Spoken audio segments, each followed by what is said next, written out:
Hi, we hope you found the first chapter of this video informative. In the first chapter, we introduce the foundation skills for formal learning. We recommend that all children have the opportunity to practice and master the foundation skills before they're introduced to reading, writing and maths. In the first chapter, we use a bucket to help explain the difference between a child who has the skills for formal learning in place and a child who does not. The foundation skills for formal learning are represented by the plugs that plug the holes in the bucket. In this chapter, we take a close look at the labels on the plugs. These holes at the bottom of the bucket represent the first stage of development, the reflexes. They're at the bottom of the bucket because reflex development underpins all other development. Reflex development helps explain why a child's physical development may not develop normally. There are two main groups of reflexes. The first of these are the primitive reflexes. They are essential for the baby's survival in the first few weeks of life. The primitive reflexes are automatic and are directed from the primitive part of the brain.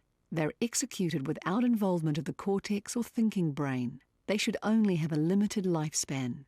Postural reflexes are concerned with posture, movement and stability. If the postural reflexes are absent or underdeveloped, this may contribute to problems with the development of normal movement patterns and coordination. The important thing to understand about reflexes is that if a child's baby reflexes are still strong and their postural reflexes are underdeveloped, then this may impede development in other areas. Let's take a look at reflex development with Liana. When writing, Liana tends to lay her head on her arm, and when performing challenging tasks, she demonstrates a strong involuntary open mouth response. Liana was tested to see what aberrant reflex behaviours might exist. Here, the twist of her hips indicates that she has a retained spinal galant reflex.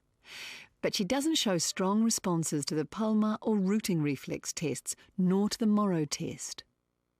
To the trained eye, there are a number of indicators that suggest that Liana may have other retained reflexes. When she is asked to get down onto the floor on her hands and knees, she crosses her ankles. Her hands turn outwards, she raises her wrists and supports herself on her fingers rather than the palm of her hands. Liana tests positive for a number of retained baby reflexes, and she also has poor postural development. These immaturities present themselves when she performs normal movement patterns. You can see here that she has difficulty controlling and isolating her movements. Poor reflex development is also reflected in the open mouth behaviour. Liana would benefit from movement activities that would help to integrate her reflexes. She would also benefit from activities that would help her to develop a knowledge of the left and right-hand sides of her body, as well as crossing her midline. A specialised movement program for Liana would also include activities that would help her to develop her vestibular system, which is shown here at the second level of development. Let's take a look at the vestibular system. The first sense to develop is the sense of balance. This develops even while in the womb. The balance system is called the vestibular system. Movement is essential for its development. When a child is upside down or slowly rolling, spinning and balancing, they are developing their vestibular system. So is a child who hops, skips and twirls while walking down the street. A child who cannot sit still instinctively knows that movement is important. Here Matthew is unable to balance on one leg, which suggests that his vestibular system is not yet functioning adequately. He also struggles with the heel against toe exercise, which again points to poor vestibular function. The vestibular system plays a role in balance, and it also plays a crucial role in a child's emotional and muscular development, as well as the development of vision, language, and the ability to learn and concentrate. It is thought that what we see, hear, and feel only makes sense if the vestibular system is functioning adequately. In some children, the vestibular system is not fully developed until 7 or 8 years of age. The cerebellum here is part of the vestibular system. It receives, sorts and stores information from the senses. It is where information is gathered from all our experiences. The cerebellum is the brain's library system, and like any library, if the storage system is not well organised, then it will be difficult to access the information. Movement and balance activities help to organise the cerebellum and the nerve pathways that connect the cerebellum to the thinking part of the brain. At the second level of development, the holes represent the senses. Sensations received through our eyes, ears, nose, tongue and skin inform us about our world and about ourselves. Experiences that engage the senses are the building blocks for learning. Higher levels of sensory integration develop higher levels of thought and creativity. Because of its importance to classroom learning, let's take a close look at the visual sense. Vision is important for reading, and it is our near visual eye control that is needed for reading, not distance vision. For this reason, it is important to check whether a child has good visual skills at near. Can the eyes track smoothly along a line of print? Can the eyes converge and maintain that convergence for a period of time, so that the child is seeing one stable binocular image? For some children, control of the muscles of the eyes is not established until around 7 or 8 years of age. It is unreasonable to ask a child with immature eye control to read or copy. Near visual skills can be tested for by a behavioural optometrist.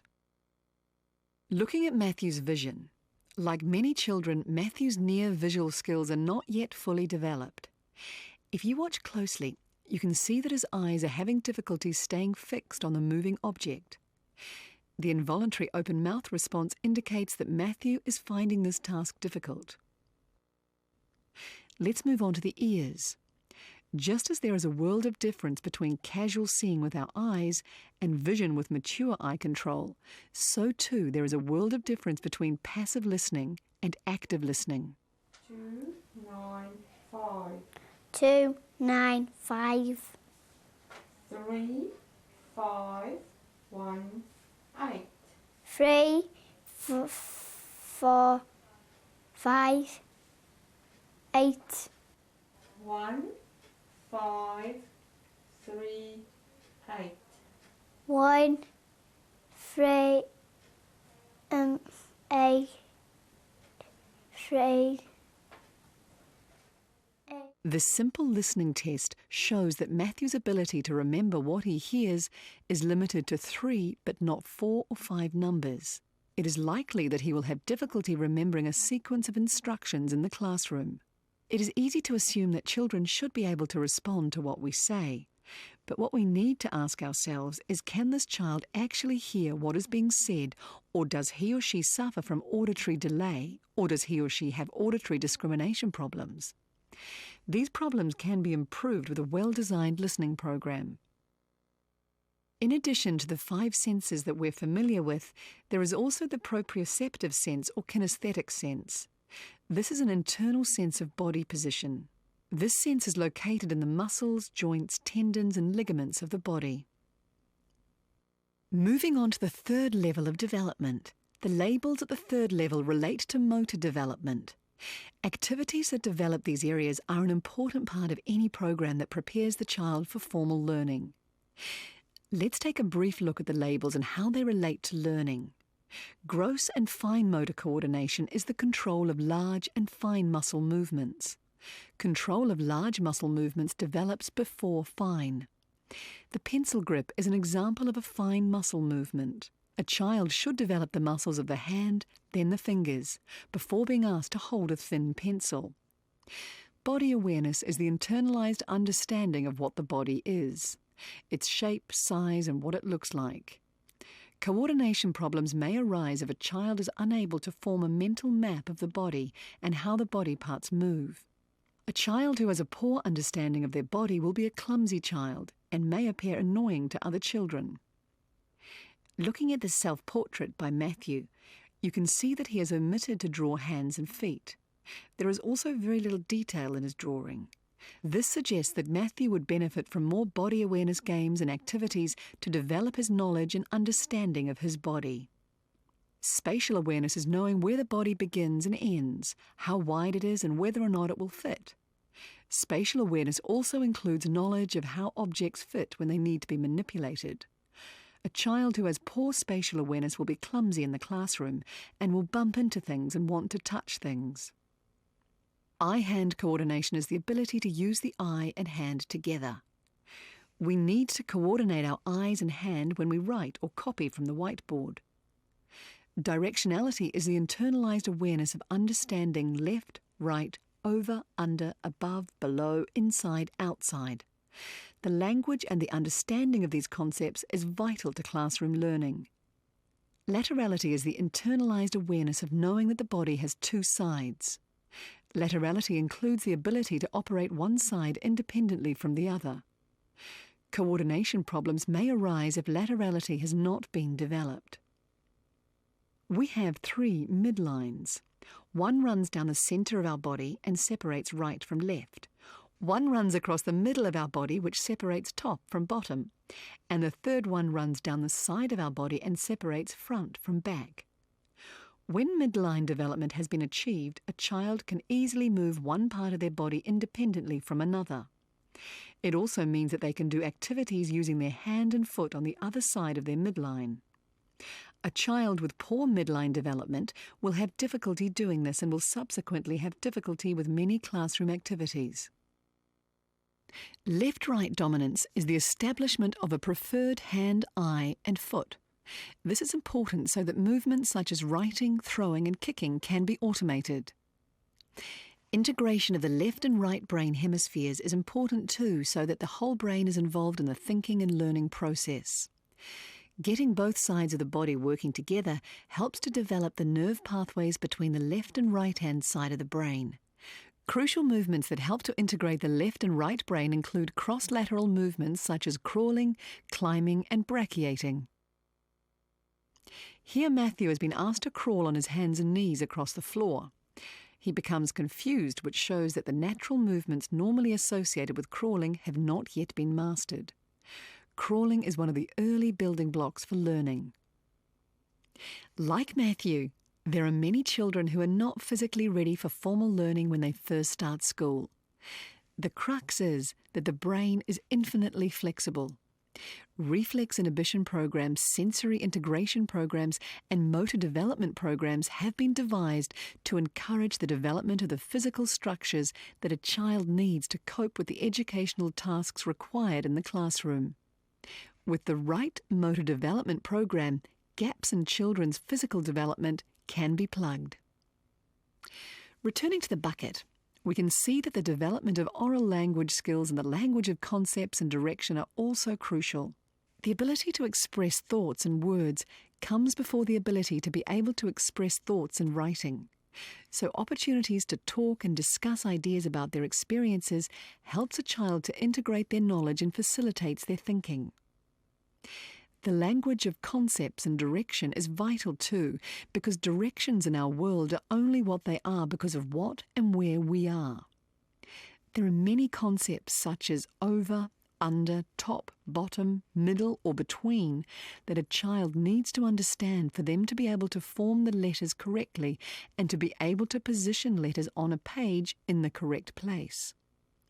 A child learns this by having the top experience while hearing the language. Where is the top of the page if you don't know where the top of your head is? The holes at the next level of the bucket relate to auditory and visual processing. These processing skills affect our ability to be able to remember what we see, hear, and do, and the speed at which we remember. They also affect our ability to see or hear the differences in things that are similar. We have included on this DVD a demonstration of some of the auditory and visual activities from the Smart Words word study program written by Judy Bullis and Peter Coles. A screening assessment for auditory and visual skills can be found in the manual for the Perceptual Motor program, again written by Judy and Peter. In our bucket example, the plugs at the very top of the bucket represent reading, writing, and maths. However, if we focus our teaching only on the skills at the top of the bucket, the gaps in the lower areas will undermine our efforts. Like the holes in the bucket, the order of development of the foundation skills for formal learning are sequential. So if we are to address school success, we must first ensure that children have the foundation skills for formal learning in place. Reflex integration, sensory integration, motor development, oral language skills, and auditory and visual skills are the foundations upon which reading, writing, and maths are built. Thank you for taking the time to watch this video, and we hope that you will become part of the team that offers children opportunities to develop their foundation skills for formal learning. If we work together, we can make a significant difference to children's early success in school. Move forwards, move back, move left, move right, move forwards, move back, move left, move right. Can you put your elbow on top of your thigh? What about the other elbow on the other thigh? Now can you put your knuckles on your calf?